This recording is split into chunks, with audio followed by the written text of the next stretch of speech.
책 읽어주는 주목입니다. 열등감 예수를 만나다 7번째 시간 도마의 이야기입니다. 마태복음에서 7번째 사도로 나오는 도마의 이름 뜻은 쌍둥이 또는 소리를 뜻한다. 도마는 의심 많은 사람 또는 증거를 볼 때까지 믿지 않는 고집쟁이 같은 평을 들었다. 사실 도마 같은 쌍둥이에게는 출생 서열에 따라 서로 시기하고 다툴 가능성이 일반적인 아이들보다 훨씬 높다. 에서와 야곱 쌍둥이 형제를 떠올려 보라. 쌍둥이 형제와의 태어날 때부터 계속된 갈등과 경쟁은 아마도 도마로 하여금 의심을 많이 하는 사람으로 자라나도록 영향을 행사했을 것이다. 도마는 갈릴리 출신의 어부로 강직한 성격의 소유자였다. 그는 의심하는 성격을 가지고 있었지만 이는 정직한 진리를 알기 위한 과정이었다.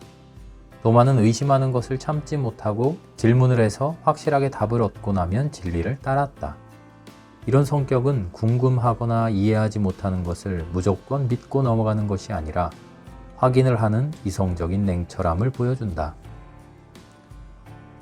도마는 우울증을 가졌고 사물의 어두운 면만을 보는 염세주의자였으며 이중적이기까지 했다. 건강이 좋지 않았음에도 충실하고 용기 있는 사람이기도 했다. 우리도 주와 함께 죽으러 가자고 제의한 이도 바로 도마였다. 도마는 죽는 한이 있더라도 주를 따라갈 각오를 다졌던 것이다. 이렇듯 훗날 예수께서 돌아가신 뒤 우물쭈물하던 다른 사도들의 충성심을 집결시킬 용기에 불을 붙인 사람은 지도자 베드로가 아니라 도마였다. 예수께서 십자가에 못 박히시고 돌아가셨다가 부활하신 뒤 당신의 제자들이 숨은 곳에 나타나셨을 때였다. 공교롭게도 그 자리에는 도마가 없었다. 예수께서는 당신이 유령인 줄 알고 놀란 제자들을 안심시키기 위하여 당신의 손발의 못자국과 옆구리의 창자국을 보여주셨다. 그 상처들이 너무도 선명했기에 제자들은 예수께서 나타나셨다는 사실을 도마에게 설명할 때 그것에 대해서도 말해주었다. 그러나 마침 깊은 회의에 빠져있던 도마는 내가 그의 손에 못자국을 보며 내 손가락을 그 못자국에 넣으며 내 손을 그 옆구리에 넣어보지 않고는 믿지 아니하겠노라 하니라 라고 대답했다. 도마는 오로지 내가 직접 보고서 확인해봐야 믿겠다는 실증적인 방법을 고집한 것이다. 그러자 예수께서는 일부러 도마를 찾으시더니 네 손가락을 이리 내밀어 내 손을 보고 네 손을 내밀어 내 옆구리에 넣어보라. 그리하여 믿음 없는 자가 되지 말고 믿는 자가 되라고 말씀하셨다.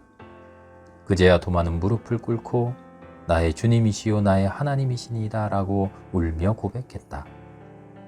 도마의 고백은 예수를 하나님으로 완전하게 인정했음을 의미하는 것이니 이는 이전에 있었던 다른 제자들의 어떤 형태의 인정보다도 더욱 분명하고 훌륭한 것이다.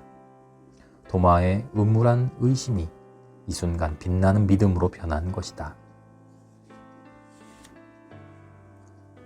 앞서 언급했듯이 도마는 뜨거운 열정을 가졌으면서도 침울하고 어두운 그늘이 깔린 사람이었다.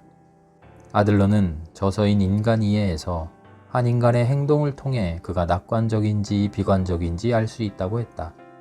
낙관적인 사람은 매사에 솔직하고 자유롭게 말한다.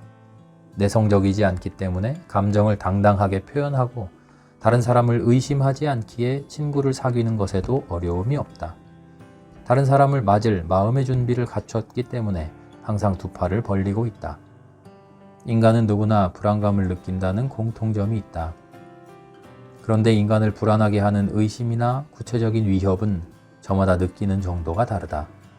그리고 의심하기 시작하면 끝이 없다. 하나가 해소되면 또 하나의 의심이 꼬리에 꼬리를 물고 생겨난다. 도마처럼 마음이 어두울수록 의심은 더 커지고 더 많이 생긴다.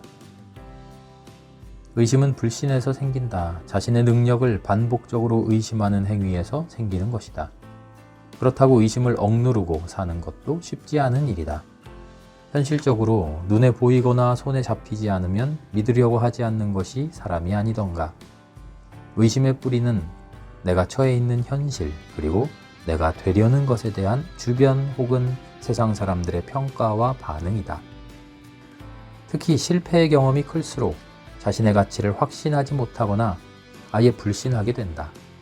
그렇기 때문에 목표를 달성하려면 반드시 나아가야 할 방향을 분명하게 설정하고 자신이 지금 하려는 도전의 성공을 확신하도록 도와주는 긍정적인 증거들을 자기가 직접 확인해야 한다. 도마가 예수의 손발의 못자국과 옆구리의 창자국인 성흔을 직접 보고 만져봤듯이 말이다. 이런 이유로 도마를 의심 많은 제자라고 하는 이들도 있을 것이다. 하지만 도마는 단지 강한 호기심을 가진 사람이었을 뿐이었다. 그래서 도마는 의심과 질문을 통하여 자신에게 스스로 솔직해짐으로써 예수를 향한 믿음을 실천한 것이다. 그리고 솔직한 의심의 과정을 통과하면서 굳은 믿음을 갖게 된 도마는 결국 먼 인도까지 가서 복음을 전하고 순교한 사도가 되었다. 신앙은 눈으로 보여주고 손으로 만지게 하고 귀로 듣게 해주는 그런 감각의 대상이 아니다. 그렇기 때문에 그리스도인은 믿음을 가지고 행할 것을 요구받는다. 그러다 보니 답을 구할 수 없는 질문들이 너무 많다. 차라리 아는 것은 알고 모르는 것은 모른다고 속 시원하게 털어놓는 것이 낫다. 지식이란 하나를 알아도 확실하게 아는 것이기 때문이다. 아이러니하게도 세상 사람들은 도마처럼 질문이 많은 사람을 흉보며 무시하지만 정작 알고 보면 도마와 달리 솔직하게 물어보지 않고 무조건 믿으려는 사람이야말로 커다란 부끄러움을 느껴야 한다. 사실 그리스도인의 믿음은 예수께서 누구신지 아는 것으로 충분하다.